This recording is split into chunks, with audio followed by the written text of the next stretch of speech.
subscribe right now.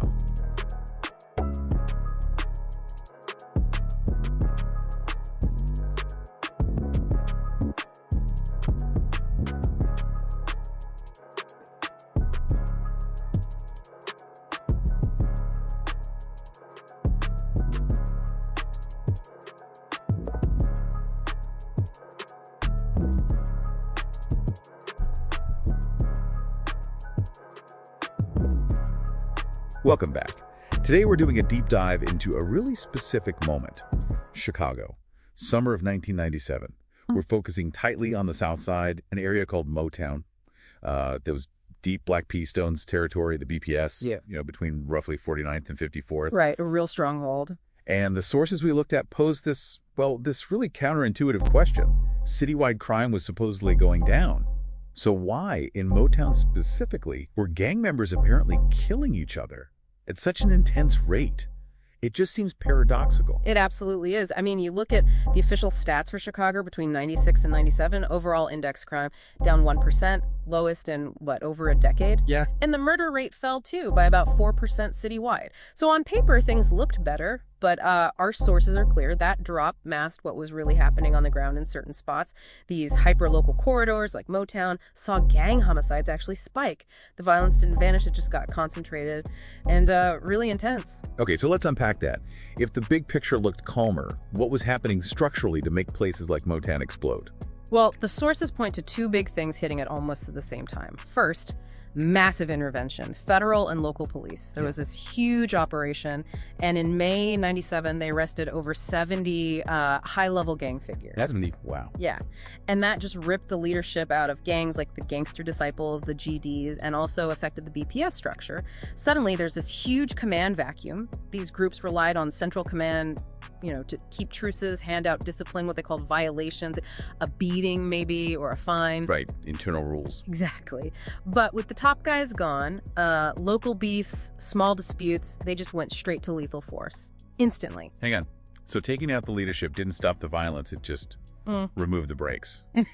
Made it more chaotic and deadly at the street level. That seems to be a key unintended consequence. Yeah, it destabilized everything. Then, factor 2 hits, urban renewal.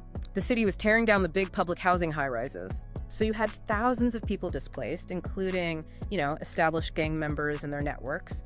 For Moetown, which was solid BPS turf, this meant rivals like scattered GD sets, folk nation fragments, were suddenly pushed right up against their borders, trying to carve out any space. So displaced rivals putting pressure on the edges. Constant friction there. Perpetual bloody friction. That's a good way to put it.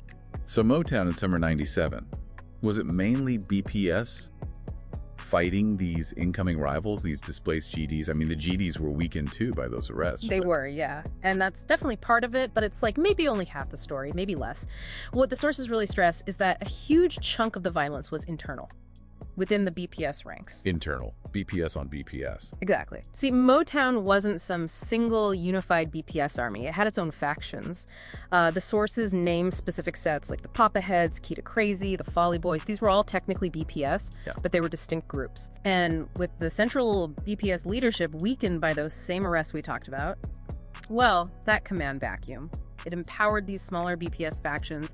Suddenly, they're fighting each other over local drug spots, tiny bits of territory respect, all within Moetown's BPS boundaries. Wow.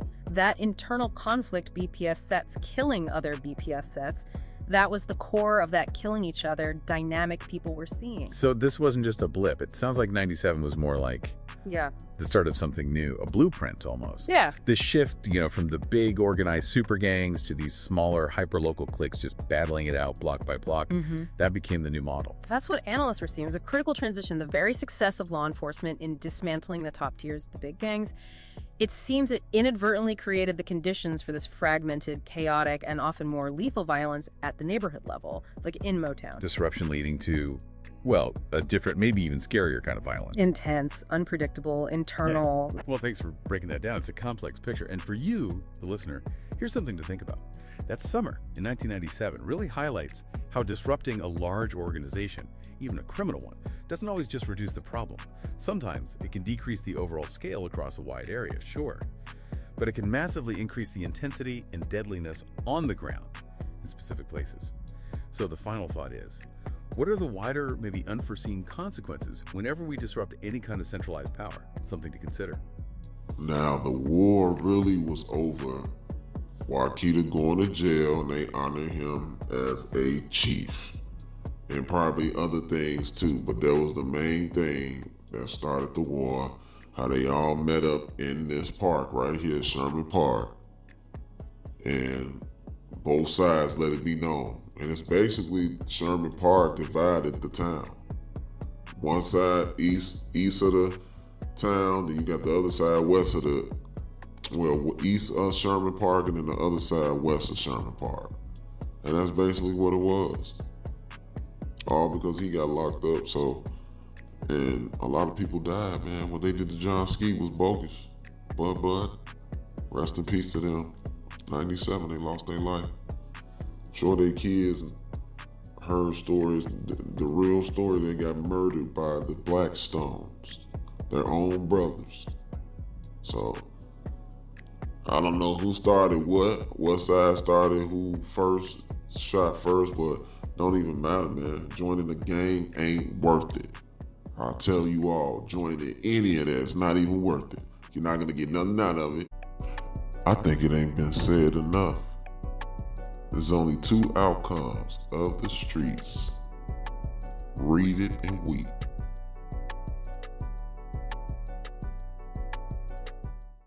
Who would have ever thought this would actually happen? Wow. Rest in peace to Skeeter, man. This is my friend growing up. He lost his life to natural causes. He surrounded my hospital bed when I was in the hospital when I got shot in Cook County. I'll never forget that. Rest in peace and long live Skeeter, man. For real. All right, Moetown. Right. Moetown and No Love and No Limit, like them the biggest sets in Right. like goddamn it in the city. Ain't shit bigger than Moetown. Moetown got the deepest hood in Chicago, and motherfucking like No Love, that's the other side, which is GDs, and they got all the rest. It's GDs and BDs, so they like all the way through that, like the mode shit, all the way Right. through that.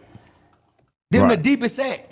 Right. And the wildest, the back of the yard, that shit is way worse than motherfucking 63rd and 64. You gangbangers know the principle of retaliation, but you are retaliating on the cheapest of principles. You are not retaliating because of oppression, injustice.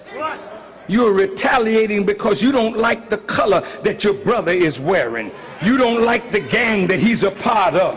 You don't like the area of the city that he comes from, and he may be encroaching upon your drug market, so you retaliate. We are not talking about that. And I cannot call for retaliation in matters of the slain when you have become the #1 slayers of yourself and your own people.